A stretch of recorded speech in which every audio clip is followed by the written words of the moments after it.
अस्सलाम वालेकुम वरहमतुल्लाहि वबरकातुहू। मैं हूं मोहम्मद फारूक भट्ट और मेरा और आपका मुश्तरका यूट्यूब चैनल थिंक पैटर्न्स। आज हम बात करेंगे सबूतों पर।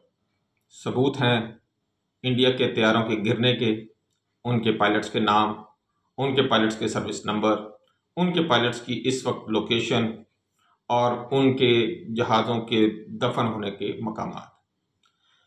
स्टार्ट करते हैं हम पहले से। सबसे पहले हम बात करेंगे राफेल। 3 राफेल गिराए गए। उनमें से पहला राफेल विंग कमांडर सुनील उड़ा रहे थे, जिनका सर्विस नंबर था 32091। ये श्रीनगर के करीब तबाह हुआ। इसे J-10C ने PL-15 के जरिए निशाना बनाया। ये पायलट इजेक्ट कर गया और इजेक्ट करने के बाद जख्मी हालत में इसे बेस हॉस्पिटल श्रीनगर में दाखिल करवा दिया गया, जहां ये अब स्टेबल है। दूसरा त्यारा ये भी राफेल, इसे उड़ा रहे थे विंग कमांडर मनेश उड़ा रहे थे, जिनका सर्विस नंबर 27976 था। ये राफेल भटिंडा के करीब गिराया गया और ये भी इजेक्ट कर गया। इजेक्ट करने के बाद जख्मी हालत में इन्हें चंडीगढ़ हॉस्पिटल गणेश नगर, असल में ये इंडियन नाम है, थोड़ा सा ज़रा मुश्किल पैदा हो रही है, मैं दोबारा आपको बताता हूँ। चंडीगढ़ हॉस्पिटल गणेश नगर भटिंडा में दाखिल करवाया गया। यानी कि भटिंडा में ये हॉस्पिटल है, गणेश नगर इलाके का नाम है और हॉस्पिटल का नाम है चंडीगढ़ हॉस्पिटल। इससे आगे हम चलते हैं। विंग कमांडर अरवन पनवार, इनका सर्विस नंबर 30217। ये भी भटिंडा के करीब इसको निशाना बनाया गया। ये भी उसी हॉस्पिटल में एडमिट हैं, बेहतर हालत में हैं। और अब हम बात करेंगे चौथे की। 3 राफेल हो गए। चौथा Su-30 MKI तैयारा, ये भी बहुत शानदार तैयारा है राफेल की तरह। रशिया का तैयारा है और ये डबल सीट वाला तैयारा था, यानी कि ये डबल पायलट, इसमें 2 पायलट्स बैठते हैं, 2 सीटर है ये। और इसको उड़ा रहे थे 2 पायलट्स, विंग कमांडर ललित गारिक और मंडित तिवारी। इन दोनों के सर्विस नंबर बिलतरतीब ये हैं 29690 ललित, स्क्वाड्रन लीडर ललित का नंबर है, और 36415 ये सर्विस नंबर है मंडित तिवारी का। ये Su-30 MKI उड़ा रहे थे, जिसे अखनौर के पास निशाना बनाया गया। निशाना बनाने वाला J-10C और इसे तबाह करने वाला मिसाइल PL-15। मिलिट्री हॉस्पिटल अखनौर में इन्हें दाखिल करवाया गया, जहां पे ये दोनों जेरे इलाज हैं। 5वां त्यारा, पहले हमने इसे कहा था कि ये MiG-29 है, लेकिन अभी जो इतलात आ रही हैं वो ये है कि ये भी Su-30 है, सिंगल सीटर है। ये उड़ा रहे थे केशव यादव।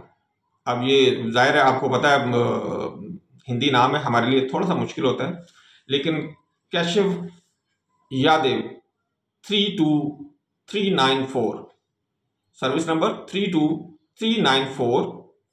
रामबन के इलाके में इनका जो है त्यारा गिराया गया और ये कमांड हॉस्पिटल उधमपुरा में, कश्मीर का इलाका है उधमपुरा, कश्मीर के इलाके उधमपुरा के कमांड हॉस्पिटल में इनको दाखिल करवाया गया, जहां ये जख्मों की ताब न लाते हुए 22 मई को फौत हो गए। विंग कमांडर रामनाथ अटम, ये 6 नंबर यानी कि मिराज 2000 त्यारा जो छठा गिराया गया, इनका नाम है विंग कमांडर रामनाथ अतम या अथम, बहरहाल कुछ नाम है इस तरह का।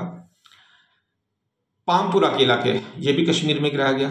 पामपुरा ये श्रीनगर के करीब एक इलाका है पामपुरा, वहां पे इसे निशाना बनाया गया और ये भी जख्मी हालत में इस वक्त एडमिट हैं बेस हॉस्पिटल श्रीनगर में। मज़े की बात देखें कि इन तमाम तैयारों को निशाना बनाया गया, गिराया गया, जिसका इनकार किया गया और अब तक इसकी डिटेल नहीं दी जा रही है। लेकिन पाकिस्तान की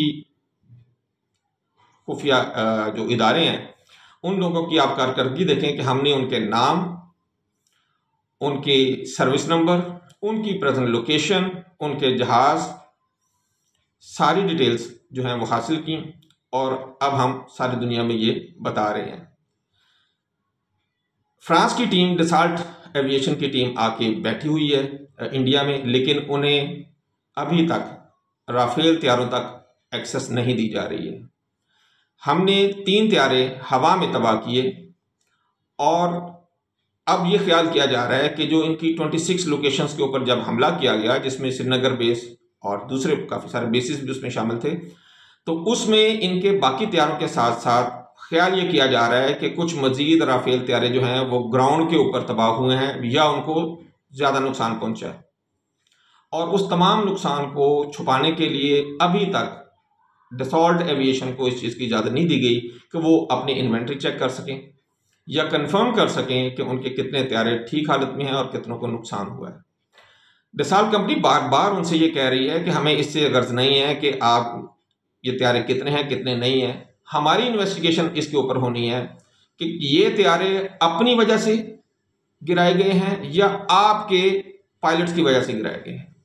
और असल वजह यही है, बेइज्जती बहुत हो रही है इस वक्त राफेल की और डसॉल्ट की, और इंडिया जो है वो अब उसे ये नहीं समझ आ रही है, इजाज़त देता है तो वो फिर मरता है, इजाज़त नहीं देता है तो वो पहले ही मरा हुआ है।